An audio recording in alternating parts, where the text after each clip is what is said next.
Bagula rail লাইনের ধার থেকে গতকাল উদ্ধার হওয়া এক নাবালিকার দেহের ঘটনায় চাঞ্চল্য ছড়িয়েছে। আজ নাবালিকার মৃত্যুর রহস্য নিয়ে বিজেপি থানায় ঘেরাও কর্মসূচি পালন করেছে বিজেপির পক্ষ থেকে। দাবি করা হয়েছে নাবালিকা আত্মহত্যা করেনি, তাকে চক্রান্ত করে খুন করা হয়েছে। বিকেল ৩টে নাগাদ নদিয়া রানাঘাট লোকসভা কেন্দ্রের বিজেপি সাংসদ জগন্নাথ সরকার ও শতাধিক বিজেপির কর্মী সমর্থকদের নেতৃত্বে বিক্ষোভ মিছিল অনুষ্ঠিত হয়। উল্লেখ্য, গতকাল নদিয়ার হাসখালী থানার বগুলা সংলগ্ন রেল লাইনের ধার থেকে অর্ধনগ্ন অবস্থায় নাবালিকার দেহ উদ্ধার হয়। নদিয়ার রানাঘাট রেল পুলিশ ও রানাঘাট পুলিশ জেলার পক্ষ থেকে জানানো হয়েছে নাবালিকা আত্মহত্যা করেছে, তবে পরিবারের পক্ষ থেকেই দাবি নাকচ করা হয়েছে।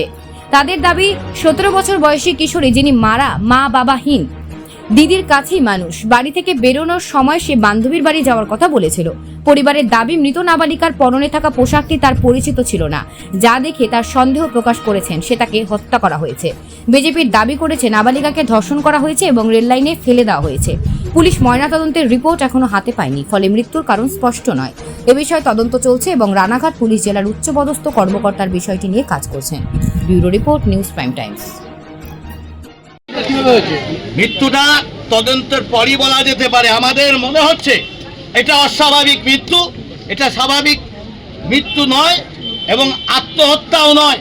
পেছনে কারণ আছে। আত্মহত্যা যদি করেও থাকে, হঠাৎ সে আত্মহত্যা করলো কেন, তার পেছনেও একটা বিষয় ঘটনা আছে। তাই সেই অপরাধীকেও ধরার ব্যবস্থা তাকে করতে হবে।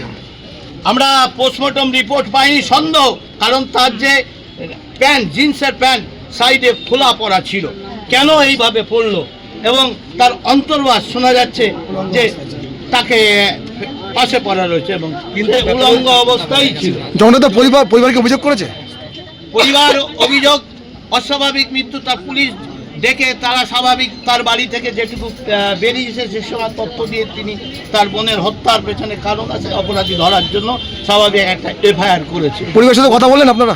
পরিবারের সঙ্গে কথা বললাম। আমাদের সঙ্গে পরিবারের যারা অভিভাবক, তার দুই দিদি এবং মেয়েটির ভগ্নিপতি, তারাও আমাদের সঙ্গে আছে। রেলের তরফ থেকে কালকে যিনি চালক ছিলেন তিনি বলছেন যে দূর থেকে একজনকে দেখতে পেয়েছেন, হেডলাইটের আলোতে যতটা দেখা যায় কি একজন দুটো রেল লাইনের মাঝখানে গলা দিয়ে দিলেন, সেটি দেখতে পান এবং নকল নোটিশও দিয়েছেন। উনি নোটিশও দিয়েছেন। দেখুন, সেটা তদন্তে কি আসছে না আসছে আমি বলবো না, তিনি মিথ্যা বলেছেন কি সত্য বলেছেন। একটা স্বাভাবিক মেয়ে বাড়ি থেকে সন্ধ্যাবেলায় বেরোলো, সারা রাত কোথায় ছিল, কার সঙ্গে কথা বললো, সেই অপরাধীদের ধরবে না কেন? ভোরবেলায় 4টের সময় সে ঢুকছে, মোবাইল কানে নিয়ে কথা বলতে বলতে, এবং হঠাৎ করে তার কি হলো, তিনি আত্মহত্যা করতে যাবেন। আত্মহত্যার কোনো কারণই নেই।